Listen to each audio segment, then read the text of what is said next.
learned early that when I stopped thinking about the payouts, I'll always be successful. We talked about this before the cameras were rolling, but when I first came in, I lost a lot of money in the get-rich-quick schemes. My mother said something that was very profoundly to me when I retired. She said, "Baby, I love you. You did everything I asked you to do. You went back to school. You won championships. You're a class act. So now, for the rest of your years on this earth, what are you going to do to lift up other people?" You know, we just want to continue to make people happy. But again, I'm not this expert, and I do this like everything I touch is gold. It's not the case. I've failed many times. What's the biggest money mistake you've made? A lot. Just again, when I was younger, hey, give me $1 million, and by 3 years it'll be 10 million. Deals like that, I would, take every time. Get rich. Give me 10. Today, ladies and gentlemen, the theme of this video is going to be skipping the BS and learning how to come out on top, and Shaq's going to help us out with this. So let's jump right into this.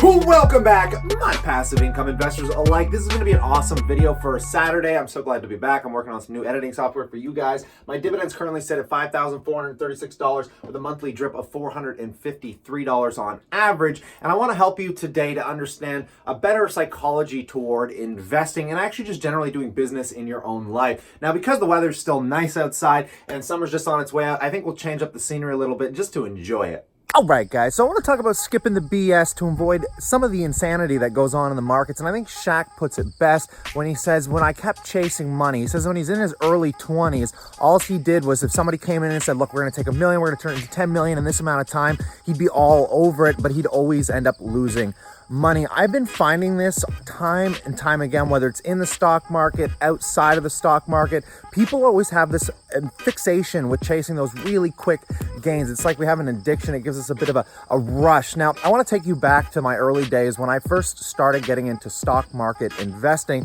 and take a look at this chart. It's something I show you guys fairly often, but in those first 2 years, I didn't make a single dime off investing. I didn't even know about dividend investing strategies. I was very ignorant, and I was learning from people just like Timothy Sykes. There's something called Supreme Penny Stocks, is another YouTube channel I used to follow a lot, and I took a tip from him actually once on the shipping industry, like Dries, DCIX. You can check these companies out, extremely volatile companies. And I picked up a tip on it because there was going to be some extreme volatility coming up. And I remember with I must have had like $1,500, all right? I jammed it all into this stock in the morning. And within 5 minutes, I'm watching the numbers and they're just going insane. Up, up, up, up, up. It went, I think I was buying it for like $5. It went to like 7, and then went to 8, 9, 10, 11. And then right around 11, 12, it started coming back down. It hit 10, 8. I'm like, sell, sell, sell. I hit the sell button, got out of there, ran, and all of a sudden I couldn't believe that I made like $500, because obviously I'm not talking about investing huge dollars here, but I made like $500 in all of like 2 minutes. I swear to God, though, if I went to the bathroom for even a minute and came back, I would have lost half the money I had invested, because it literally went all the way down to like $3. And this all happened within a window of like a 10-minute morning. And I wanted to learn some advice from this, because this is what kept my portfolio down, because then I would go and do another trade where I would lose just as much. And I've come to realize that everyone, and if you're new to investing, which I'm pretty sure most of you on this channel are, I just want to tell you guys, like, take it slow and take it easy, whether you're doing a business outside of the market or whether you're buying businesses inside the stock market. And I think Shaq gives the best advice here when he literally just says, look, if you're chasing the money, you're probably going to lose money because your heart's not actually in the game. I found, even with what Shaq said, that most of the money that I make, like the best money that I make in my life, is off really obscure things that most people would find challenging, because I am a full-time magician. And that is a very weird niche, but I'm very good with business, and I love performing. It's something that I've done long before I was even stock market investing, and I make more money off performing right now than any other business that I run. And just like what Shaq says, guys, I find that it has nothing to do really with the end dollar. Obviously, you're gonna have some business sense, or you're gonna burn out and crash. You have to feed your family. You have to. I'm not talking about like not making money.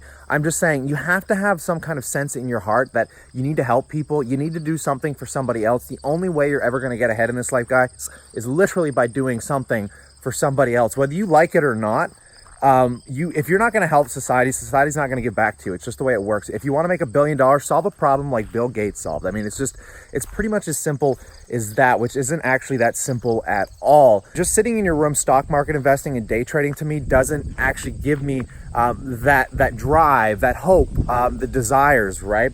And that's why I lost so much money at the beginning of investing, because I was like one of those people that have to deal with like Bitcoin. When you listen to someone go on about Bitcoin, that is the reason I really got into investing, was because people were insane, wanted to make quick money, didn't really know what was going on, something like kind of past the hot potato, right? And man, when you wake up to what that reality is and you finally get burnt, Warren Buffett always said your worst enemy and your best enemy is leverage. If you know how to leverage yourself properly and intelligently, it's pretty hard to lose money. I mean, seriously, it's that guy. If there's one thing, before you make any investment in your life, I want you to ask yourself a question. If I make this investment and something goes wrong, is it going to leave me with nothing?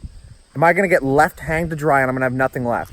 That would come down to leverage being your worst enemy, guys, because if you just put everything into one basket, like your job, for instance, let's say you work for somebody, you're not even investing in the markets, and all of a sudden you lost that job. Would you be screwed? One of those ball and chainers that takes your money, buys a brand new car, brand new house, and constantly putting yourself in debt. It's something I talk about a lot because a lot of people don't realize they're not living below their means and they're living to keep up with the Joneses, right? Which is what's going to burn you as well, because you're trying to keep up with something else. And that's another form of leverage, guys. The emotional leverage of thinking you need shit in your life.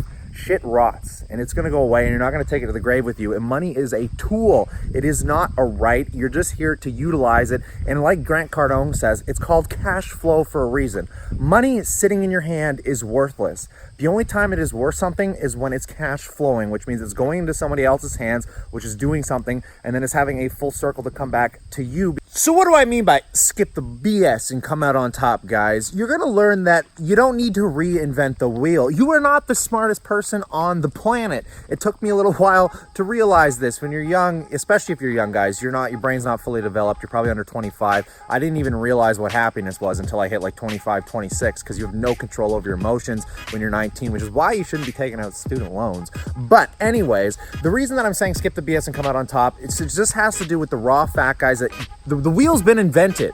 There's nothing new out there, guys. You have to realize there are billions of people on this planet, and you can think your own little personal problems are unique to you, you know, your emotions, your depression, whatever you're going through, but it's not.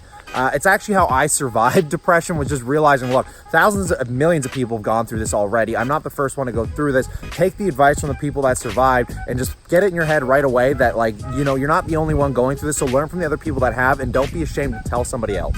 You shouldn't be ashamed to tell anybody else, guys. So a lot of people, when I watch them get into investing, guys, they're chasing that quick money. They're just trying to do something new. They think they're the smartest about it. They're like, oh, I'm cusping on this new thing. It's going to make me like $10 million, blah, blah, blah, blah, blah. And it's just like, you have no idea what you're doing. You have no mentors, you have nobody above you, and you don't even have people below you that want to work for you or help you. So, I mean, you don't understand that simple term of just skip the BS and come out on top, guys. Just remember, anything you're doing, somebody's done it, and they've probably done it better. So what makes you unique? What can you learn from them? Can you replicate it? Put your own spin on it? Put your heart into something, guys. Right. Again, guys, I'm only 27 years old. I don't think I have that much money. I feel like my back is against the wall, and I got to run forward here. I got a lot to do in a very short amount of time that I want to get a lot of fun goals done that I'm passionate about, including one of them is this YouTube channel for you guys, so consider slapping a like there. I hope you enjoyed this video, just me kind of ranting today, enjoying the weather. This is the new editing software I'm trying to use, so let me know if you liked it, but stay cool, stay awesome, guys. Skip the BS, come out on top.